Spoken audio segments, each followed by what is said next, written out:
Assalamualaikum warahmatullahi wabarakatuh.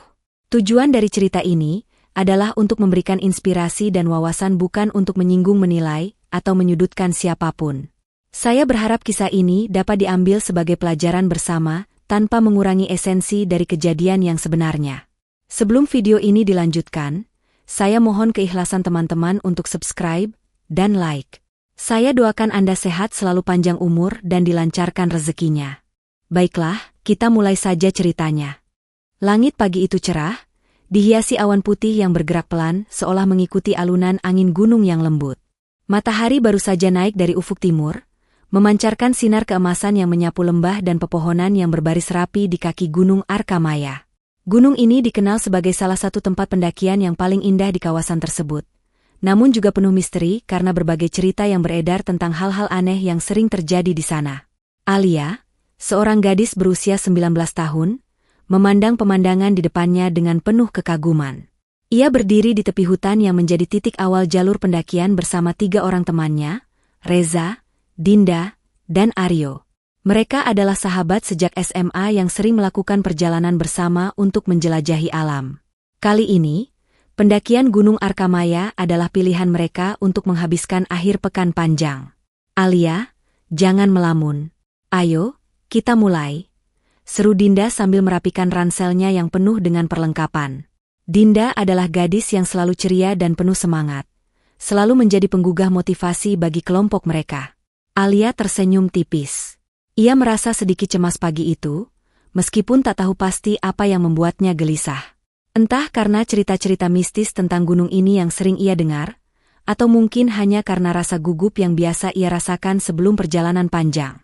Namun, ia memilih untuk tidak memikirkan terlalu dalam. Reza, pemimpin kelompok mereka, mengatur strategi perjalanan. Kita akan mulai berjalan sekitar pukul 7. Target kita sampai di pos 3 sebelum malam. Jalurnya cukup menantang, tapi kalau kita konsisten, pasti bisa. Mereka memulai perjalanan dengan langkah penuh semangat. Jalur awal terasa mudah, dikelilingi oleh pepohonan pinus yang tinggi menjulang. Udara segar memenuhi paru-paru mereka, memberikan energi baru di setiap tarikan napas. Sepanjang perjalanan, mereka bercanda dan berbagi cerita, menikmati kebersamaan yang jarang terjadi sejak mereka sibuk dengan kehidupan kuliah masing-masing. Namun, semakin jauh mereka mendaki, jalur menjadi lebih terjal dan menantang. Alia mulai merasa kakinya berat. Ia seringkali tertinggal di belakang, meskipun teman-temannya dengan sabar menunggunya. Alia, kamu baik-baik saja?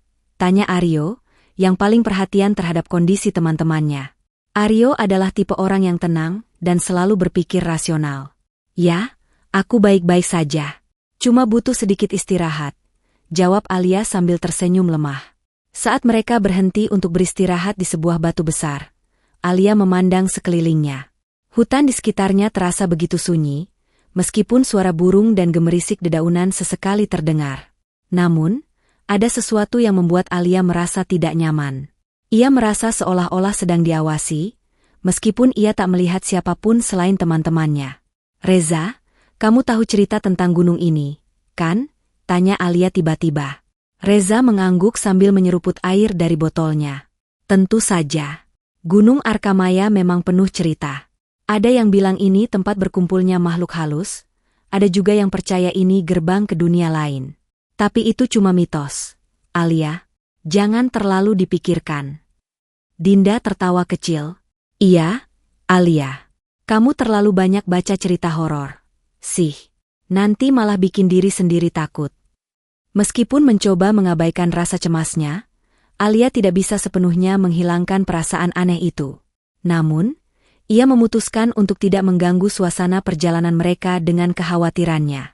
Setelah beberapa jam berjalan, mereka tiba di pos 2, sebuah area kecil yang cukup datar, dikelilingi oleh pohon-pohon besar yang tampak seperti penjaga kuno hutan itu. Mereka makan siang bersama di sana, menikmati makanan sederhana yang mereka bawa. Angin berhembus pelan, membawa aroma tanah basah dan dedaunan kering. Ketika mereka melanjutkan perjalanan menuju pos 3, jalur mulai semakin sulit. Tanah yang licin dan akar-akar pohon yang mencuat membuat mereka harus lebih berhati-hati. Kabut tipis mulai turun, menambah suasana mistis di hutan itu. Alia merasa langkahnya semakin berat. Ia tertinggal cukup jauh dari teman-temannya, tetapi tetap berusaha mengikuti jejak mereka. Namun, pada satu titik, ia kehilangan pandangan. Kabut semakin tebal, menutupi jalur di depannya. Alia berhenti sejenak, mencoba memanggil teman-temannya. Reza, Dinda, Aryo, tunggu aku, teriaknya. Tidak ada jawaban. Hanya suara angin yang menjawab panggilannya. Alia mulai panik. Ia mempercepat langkahnya, berharap bisa mengejar mereka. Namun, semakin ia berjalan, semakin ia merasa tersesat. Jalur yang tadinya jelas kini tampak berubah. Pohon-pohon di sekitarnya terlihat lebih rapat, dan suasana semakin gelap meskipun hari masih siang. Alia mengambil napas panjang, mencoba menenangkan dirinya. Ia mengeluarkan ponselnya untuk melihat GPS, tetapi sinyal hilang sepenuhnya. Ia memutuskan untuk tetap berjalan lurus, berharap bisa menemukan jalan keluar. Namun, setelah beberapa waktu, ia merasa tidak bergerak kemana-mana. Semua tampak sama, pepohonan tinggi, akar-akar besar, dan kabut yang semakin tebal. Saat itulah ia mendengar suara aneh. Seperti bisikan yang datang dari segala arah. Bisikan itu terdengar samar-samar, namun cukup jelas untuk membuat bulu kuduknya meremang. Alia berhenti, mencoba mendengarkan lebih seksama. Pergi dari sini. Suara itu seperti angin yang berbisik langsung ke telinganya.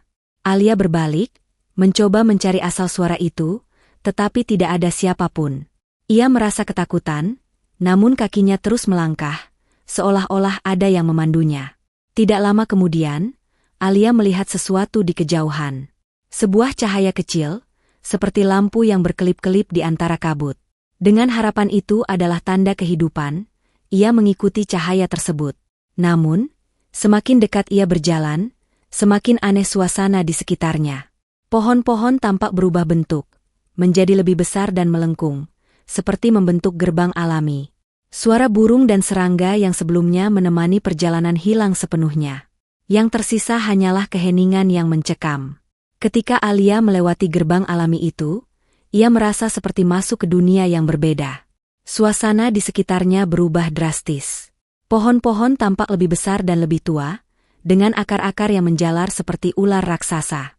Udara terasa lebih dingin, dan tanah di bawah kakinya seperti berlumpur meskipun tidak ada hujan. Alia berhenti, merasa ada yang salah. Namun, saat ia mencoba berbalik untuk kembali ke jalur sebelumnya, gerbang itu telah hilang. Yang ada di depannya hanyalah hutan lebat yang tidak ia kenali. Dengan jantung berdegup kencang, Alia menyadari bahwa ia tidak hanya tersesat di gunung ini. Ia telah masuk ke dunia yang sama sekali berbeda. Setelah melewati gerbang alami itu, Alia berdiri mematung, terperangah oleh pemandangan yang tak pernah ia bayangkan sebelumnya. Dunia yang terbentang di depannya begitu asing. Hutan yang semula dipenuhi pohon pinus kini berubah menjadi hutan lebat dengan pepohonan raksasa yang batangnya berkilauan seperti kristal, berwarna hijau zamrud. Daun-daunnya bersinar redup, seperti ada cahaya yang meresap dari dalamnya.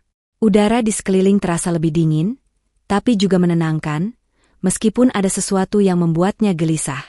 Langkah-langkahnya terasa berat, seolah-olah tanah di bawahnya mencoba menariknya lebih dalam. Tapi rasa ingin tahu dan sedikit keberanian memaksanya untuk terus maju. Di dunia ini, matahari tak terlihat, namun segala sesuatu tetap terang dengan cahaya aneh yang memancar dari lingkungan sekitar. Kabut tipis yang tadi menyelimuti kini terasa seperti menyatu dengan udara, menciptakan suasana magis yang memukau sekaligus menyeramkan. Langkah Alia terhenti ketika ia mendengar suara gemerisik dari balik semak-semak besar di sampingnya. Ia langsung berjaga, menggenggam ranting kayu yang ia temukan di tanah untuk berjaga-jaga. Dari balik semak-semak, muncul makhluk kecil berbentuk seperti manusia, tetapi tubuhnya diselimuti lumut hijau.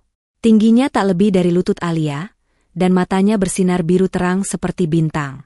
Makhluk itu memandangi Alia dengan tatapan penuh rasa ingin tahu. Kemudian, ia membuka mulutnya dan berbicara dalam bahasa yang aneh, seperti gumaman angin di tengah hutan. Alia tidak mengerti apa yang dikatakan, tetapi nada suaranya tidak terdengar mengancam.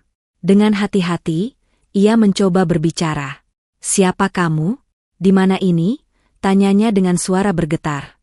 Makhluk itu tidak menjawab, hanya menggerakkan tangannya, seolah memberi isyarat agar Alia mengikutinya. Alia merasa ragu, tetapi sesuatu di dalam dirinya mengatakan bahwa makhluk ini tidak berbahaya. Ia memutuskan untuk mengikuti, melangkah perlahan-lahan di belakangnya.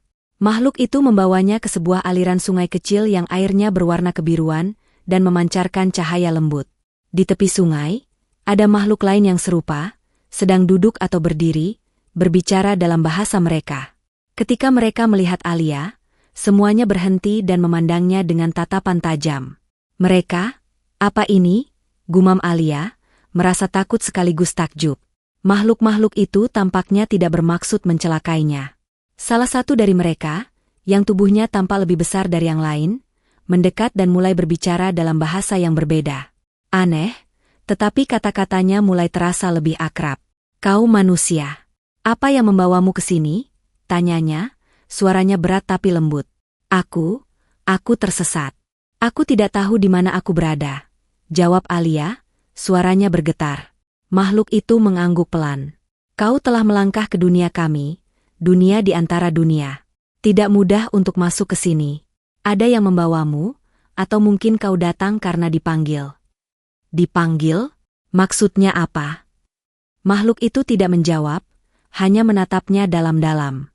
Kemudian, ia memberi isyarat kepada makhluk kecil yang pertama kali Alia temui. "Bawa dia ke tempat aman. Jangan biarkan dia terlalu jauh dari sini." Hari-hari berikutnya di dunia gaib adalah pengalaman yang tak terlupakan bagi Alia. Ia belajar bahwa tempat ini bukan hanya sekadar hutan aneh.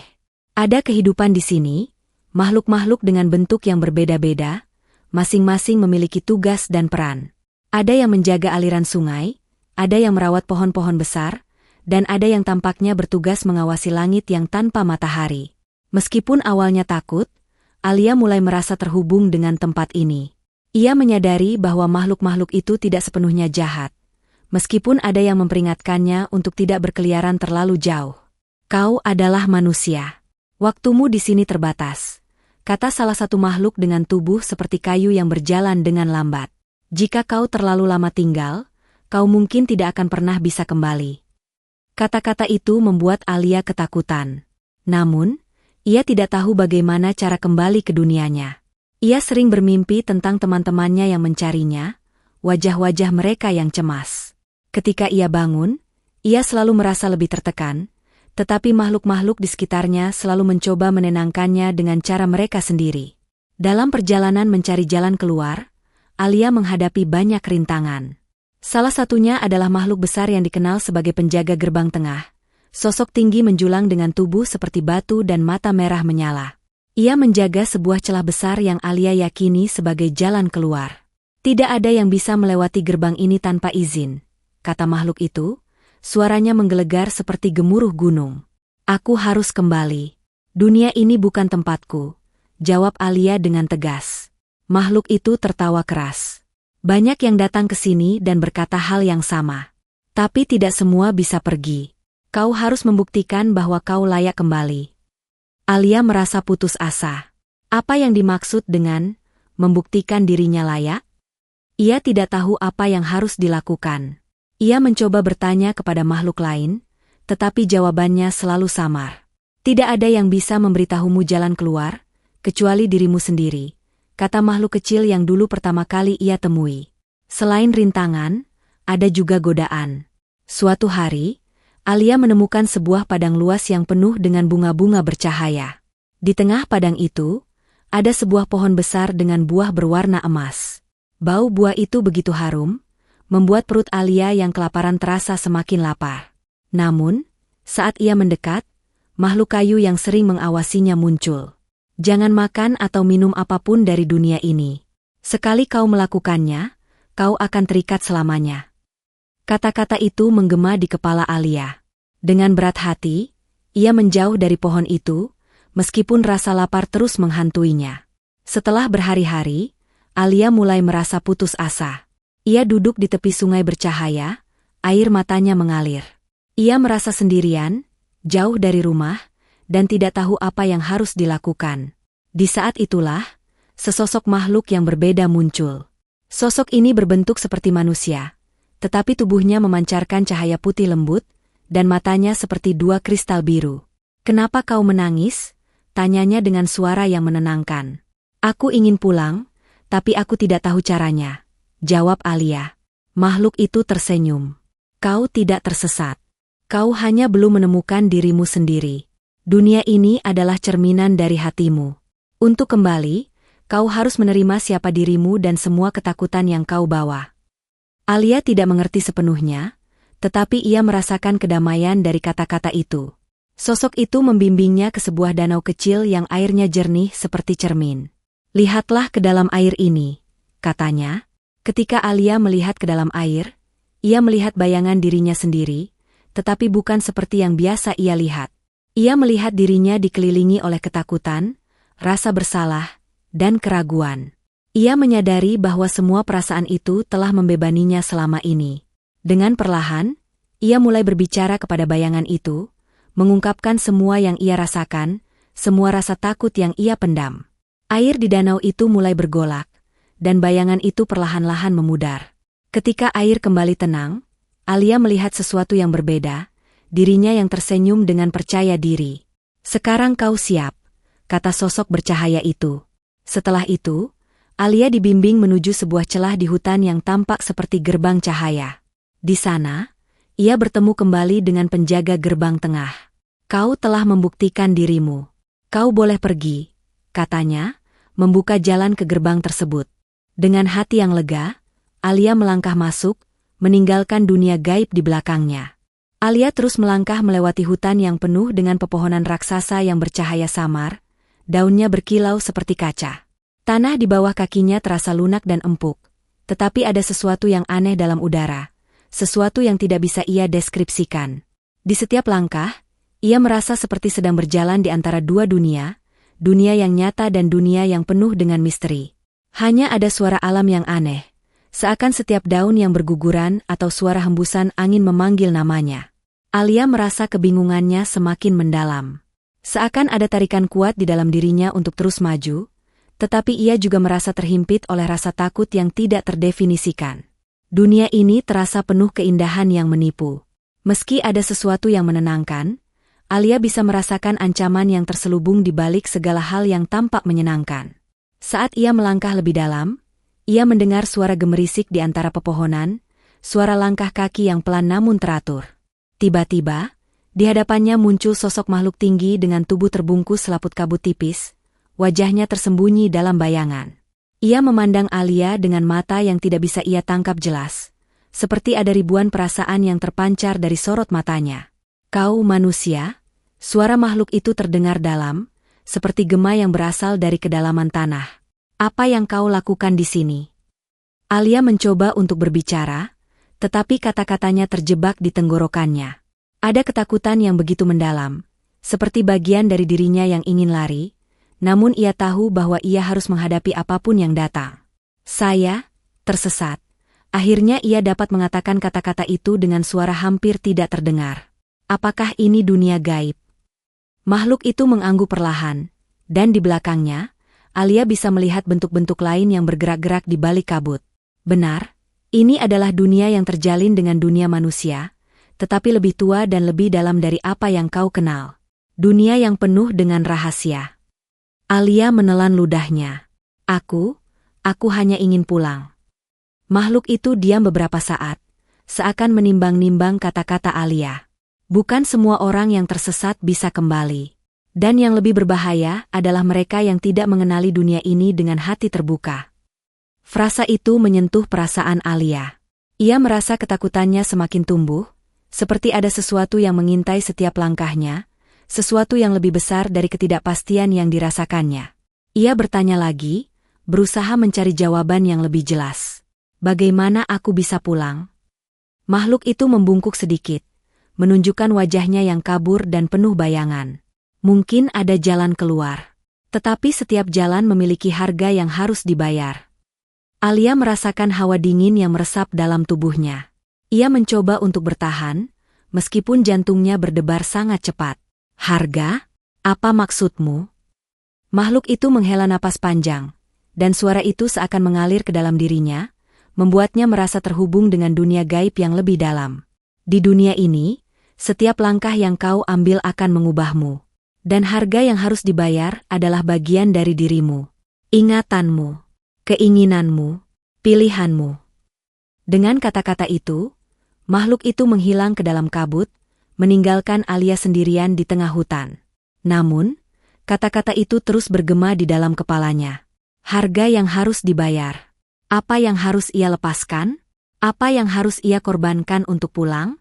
Alia merasa seperti seluruh dunia yang ada di sekelilingnya bergerak tanpa henti. Hutan yang sebelumnya tampak begitu damai kini terasa menekan, dengan suara-suara aneh yang datang dari arah yang tidak bisa ia tentukan. Pepohonan tampak lebih besar dari sebelumnya, dan jalan-jalan yang ia lewati kini terasa berputar-putar, seolah dunia ini tidak pernah berujung. Saat ia melangkah lebih jauh, ia merasa semakin terasing dari dirinya sendiri. Waktu terasa tidak berjalan dengan cara yang biasa. Hari dan malam menjadi kabur, dan meskipun ia merasa tubuhnya lelah, ia tidak bisa merasa sepenuhnya beristirahat. Setiap kali ia mencoba tidur, mimpi buruk datang, berwujud makhluk-makhluk bayangan yang menuntutnya memilih jalan yang akan mengubah nasibnya selamanya. Di dalam dunia gaib ini, Alia merasakan kesendirian yang mendalam. Ia bertemu dengan makhluk-makhluk lain, beberapa yang penuh rasa ingin tahu terhadap manusia, sementara yang lainnya tampak menghindarinya. Beberapa berbicara dalam bahasa yang tidak ia pahami, sedangkan yang lain hanya memberikan tatapan kosong yang membuatnya merasa lebih terasing. Suatu hari, Alia bertemu dengan makhluk bercahaya yang berbeda dari yang lainnya. Wujudnya lebih lembut, dengan cahaya keemasan yang menyelubungi tubuhnya, menciptakan perasaan aman dan nyaman. "Apakah kamu merasa takut?" tanya makhluk itu dengan suara lembut. "Ya," jawab Alia tanpa ragu. "Aku merasa sangat takut, seolah-olah dunia ini akan menelanku." Makhluk itu tersenyum. "Takut adalah bagian dari dirimu. Dunia ini akan menguji keberanianmu, tetapi ketahuilah, keberanian tidak berarti tidak merasa takut. Keberanian adalah memilih untuk terus maju meskipun takut." Kata-kata itu menyentuh hati Alia. Ia mulai berpikir bahwa mungkin, selama ini, ia terlalu lama membiarkan ketakutannya mengendalikan dirinya. Dunia gaib ini mungkin menantang, tetapi juga menawarkan pelajaran berharga tentang kekuatan yang bisa ditemukan dalam diri sendiri. Namun, meskipun makhluk itu memberi kata-kata penyemangat, Alia masih merasa cemas. Setiap hari ia bertanya-tanya kapan ia akan kembali. Apakah ia cukup kuat untuk menghadapi ujian yang lebih berat, dan apa yang harus ia bayar untuk melanjutkan perjalanan ini. Di tengah perjalanan yang semakin menegangkan itu, Alia bertemu dengan sebuah pintu besar yang tampaknya mengarah ke dunia lain. Dunia yang lebih gelap dan lebih sunyi. Tanpa sengaja, ia meraba pintu itu dan merasakan getaran energi yang kuat. Dengan keputusan yang terburu-buru, ia memutuskan untuk membuka pintu itu, tanpa mengetahui apa yang akan ia hadapi di baliknya. Setelah berminggu-minggu terperangkap di dunia gaib, Alia akhirnya mulai memahami bahwa tempat ini tidak hanya aneh, tetapi juga berbahaya. Keinginan kuat untuk pulang terus menghantuinya, tetapi setiap langkahnya terasa semakin sulit. Dunia ini seolah memiliki kehendak sendiri, berusaha menahannya untuk tetap tinggal. Konflik dalam dirinya dan tantangan eksternal dari dunia gaib mencapai puncaknya ketika ia harus menghadapi ujian terakhir untuk bisa kembali ke dunia nyata. Hari itu dimulai dengan suasana yang berbeda. Langit di dunia gaib, yang biasanya terang dengan cahaya alami tanpa sumber yang jelas, tiba-tiba berubah menjadi gelap. Awan hitam pekat menggantung rendah, menciptakan atmosfer yang penuh tekanan. Angin dingin berhembus kencang, membawa aroma logam yang tajam. Makhluk-makhluk di sekitar Alia terlihat gelisah. Mereka berbisik satu sama lain dalam bahasa yang tidak ia mengerti, tetapi nada suara mereka terdengar cemas. Salah satu dari mereka, makhluk kecil yang sering menemani Alia, mendekatinya dengan tergesa-gesa. "Waktumu hampir habis," katanya dengan nada mendesak. "Kau harus segera pergi. Dunia ini tidak suka membiarkan manusia tinggal terlalu lama.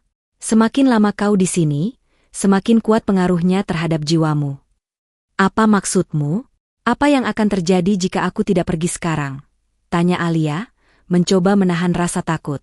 "Dunia ini akan menelanmu. Kau akan menjadi bagian darinya. Seperti kami," jawabnya sambil menundukkan kepala. Kata-kata itu mengguncang hati Alia.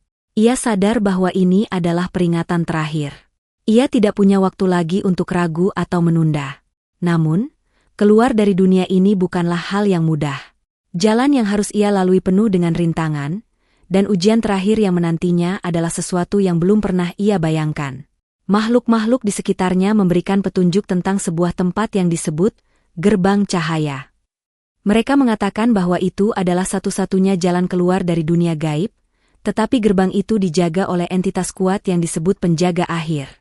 Tidak ada yang tahu pasti bentuknya, karena hanya sedikit yang pernah melihatnya dan kembali untuk menceritakan kisahnya. Dengan hati yang berdebar, Alia memulai perjalanan menuju gerbang cahaya. Jalannya dipenuhi dengan tantangan. Hutan yang tadinya indah dan memikat berubah menjadi gelap dan penuh ancaman. Pepohonan besar dengan daun bercahaya kini tampak seperti bayangan kelam, dan akar-akar pohon menjulur seperti ular, mencoba menjegal langkahnya. Di tengah perjalanan, ia menemukan sebuah sungai besar dengan arus yang sangat deras. Sungai itu tidak terlihat sebelumnya di peta dunia ini yang ia pelajari dari makhluk kecil itu. Airnya berwarna merah gelap seperti darah, dan suara arusnya seperti bisikan ribuan suara yang mengerikan. Alia tahu ia harus menyeberang, tetapi tidak ada jembatan atau jalan lain. Saat ia berdiri di tepi sungai, ia mendengar suara lembut namun menyeramkan. "Kau ingin menyeberang?" Suara itu bertanya, muncul dari arus sungai. Dari dalam air, muncul sesosok wanita dengan rambut panjang hitam dan kulit pucat seperti pualam. Matanya tidak memiliki pupil, hanya putih kosong. "Siapa kau?" tanya Alia dengan suara gemetar. "Aku adalah penjaga arus. Jika kau ingin menyeberang, kau harus memberikan sesuatu sebagai ganti. Apa yang akan kau berikan, manusia?" Alia terdiam. Ia tidak tahu apa yang bisa ia berikan. Wanita itu tersenyum tipis, lalu berkata, "Aku bisa menerima ingatanmu. Berikan ingatan tentang dunia asalmu, dan aku akan membiarkanmu lewat." "Ingatanku?" Alia terkejut. "Tapi itu berarti aku tidak akan ingat siapa diriku." "Itu harga yang harus kau bayar," jawab penjaga arus dengan nada dingin. Alia menolak.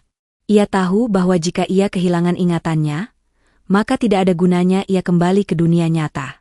Wanita itu tampak kecewa, tetapi tidak mencoba menghalangi Alia. Dengan penuh keberanian, Alia mencari jalan lain di sepanjang sungai.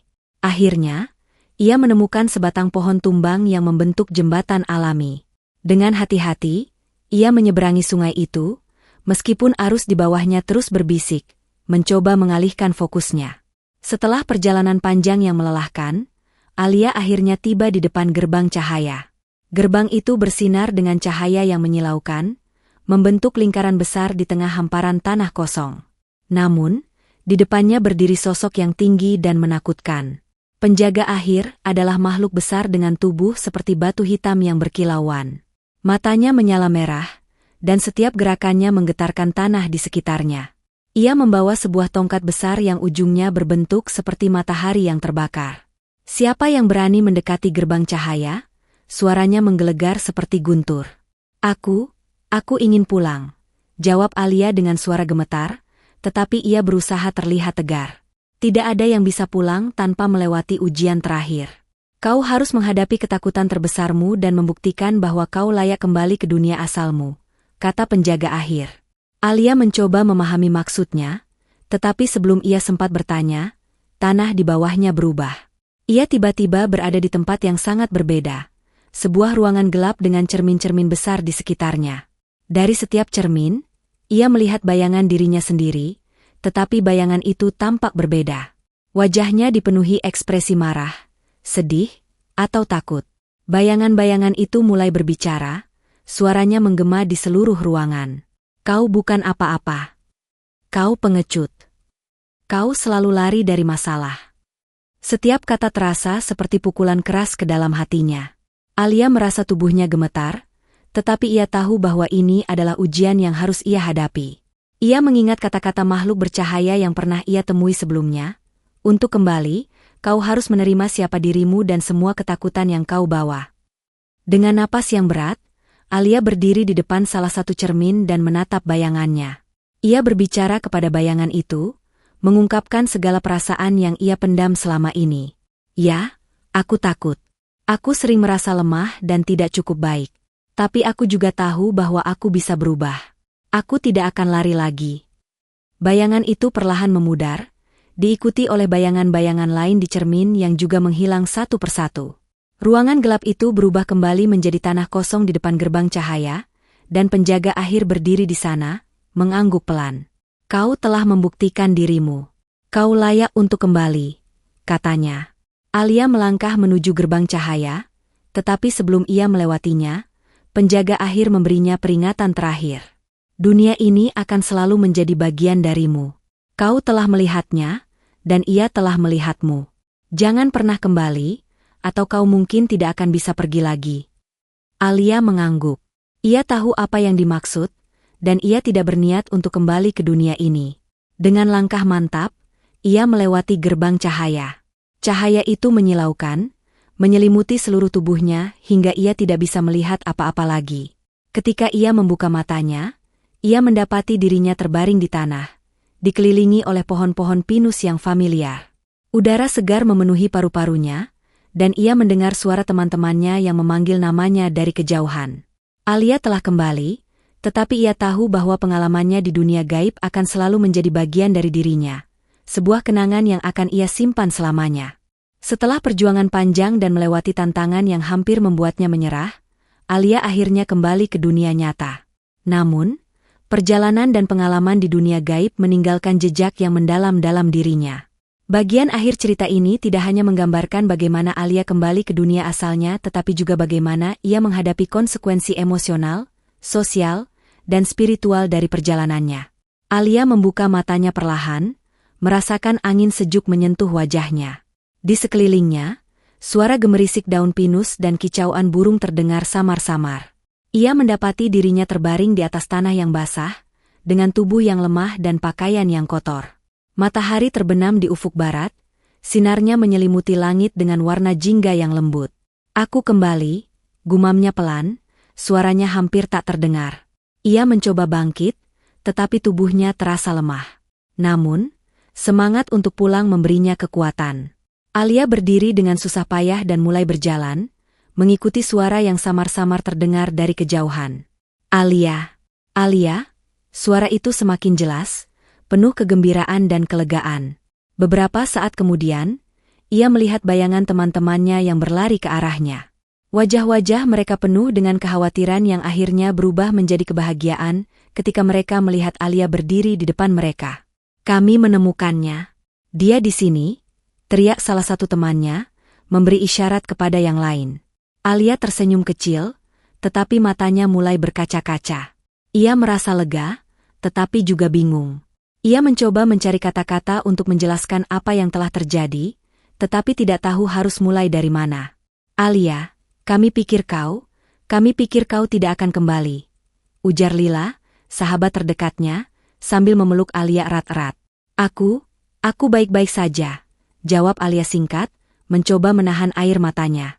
Setelah ditemukan, Alia dibawa kembali ke perkemahan oleh tim pencarian. Tenda-tenda yang sebelumnya menjadi pusat kegiatan pencarian kini penuh dengan orang-orang yang ingin melihatnya. Banyak yang tidak percaya bahwa ia berhasil ditemukan setelah menghilang selama 14 hari. Tim medis segera memeriksa kondisinya. Meskipun tubuhnya lemah dan terdapat beberapa luka ringan, secara ajaib ia tidak mengalami cedera serius. Mereka terkejut bagaimana ia bisa bertahan selama 2 minggu di gunung tanpa makanan atau perlindungan yang memadai. Apa yang terjadi? Di mana kau selama ini? Tanya seorang petugas dengan nada penasaran. Alia terdiam, mencoba merangkai jawaban. Haruskah ia menceritakan semuanya? Dunia gaib, makhluk aneh, dan perjalanan yang hampir merenggut nyawanya? Atau haruskah ia menyimpannya untuk dirinya sendiri? Aku tersesat, jawabnya akhirnya. Aku menemukan tempat yang aneh, tapi aku tidak tahu bagaimana menjelaskannya. Petugas itu mengangguk, meskipun wajahnya menunjukkan kebingungan. Bagi mereka, yang terpenting adalah Alia selamat. Namun, bagi Alia, jawaban itu terasa seperti menyimpan sebagian dari dirinya yang telah berubah selamanya. Setelah pulang ke rumah, Alia mulai mencoba kembali ke rutinitasnya. Namun, sesuatu dalam dirinya telah berubah. Ia merasa sulit untuk benar-benar terhubung dengan orang-orang di sekitarnya. Dunia nyata terasa berbeda, lebih kosong, lebih gelap dibandingkan dengan dunia gaib yang penuh warna dan kehidupan aneh. Setiap malam, ia sering terbangun dari mimpi buruk. Ia melihat bayangan makhluk-makhluk yang ia temui di dunia gaib, mendengar suara-suara mereka memanggilnya kembali. Kadang-kadang, ia merasa seperti masih terjebak di sana. "Aku tidak tahu bagaimana menjelaskan ini," kata Alia kepada Lila suatu hari. "Tapi aku merasa seperti aku tidak benar-benar pulang." Lila menatapnya dengan khawatir. "Mungkin kau butuh waktu. Apapun yang kau alami di sana, itu pasti sangat berat." Namun, Alia tahu bahwa ini bukan hanya soal waktu. Dunia gaib telah meninggalkan bekas dalam dirinya, sebuah bekas yang tidak bisa ia hapus begitu saja. Semakin Alia mencoba melupakan, semakin banyak pertanyaan yang muncul. Ia mulai membaca buku-buku tentang mitos dan cerita rakyat yang berkaitan dengan gunung tempat ia menghilang. Ia menemukan bahwa banyak orang pernah melaporkan pengalaman serupa, tersesat di hutan dan merasa berada di dunia lain. Apa itu benar-benar dunia gaib? Atau hanya imajinasi akibat ketakutan dan kelelahan? Pikirnya. Namun, ada satu hal yang membuatnya yakin bahwa pengalaman itu nyata. Di saku jaketnya, ia menemukan sebuah benda kecil. Sebuah daun bercahaya yang tidak layu meskipun telah berminggu-minggu berlalu. Daun itu adalah sesuatu yang ia ambil di dunia gaib, sebagai tanda bahwa ia pernah berada di sana. Ketika ia menunjukkan daun itu kepada Lila, temannya hanya bisa menatapnya dengan mulut terbuka. "Daun ini tidak seperti apapun yang pernah kulihat," gumam Lila. Alia hanya tersenyum kecil. "Ini adalah buktiku. Dunia itu nyata." Meskipun pengalaman itu meninggalkan trauma, Alia juga merasa bahwa ia telah belajar banyak. Ia menjadi lebih berani, lebih kuat, dan lebih percaya pada dirinya sendiri. Ketika ia menghadapi masalah dalam kehidupan sehari-hari, ia sering mengingat kata-kata dari makhluk bercahaya di dunia gaib. "Dunia ini adalah cerminan dari hatimu. Untuk kembali, kau harus menerima siapa dirimu." Kata-kata itu menjadi pedoman baginya untuk menghadapi ketakutan dan tantangan di dunia nyata. Ia mulai membantu orang lain yang merasa kehilangan arah dalam hidup mereka, menggunakan pengalamannya sebagai inspirasi. 5 tahun setelah peristiwa itu, Alia menjadi seorang penulis. Ia menulis sebuah buku berjudul, Di Antara Dunia, Perjalanan yang Mengubah Segalanya. Dalam buku itu, ia menceritakan pengalamannya di dunia gaib, tetapi dengan cara yang metaforis, sehingga pembaca dapat menginterpretasikan cerita itu sebagai perjalanan fisik atau emosional.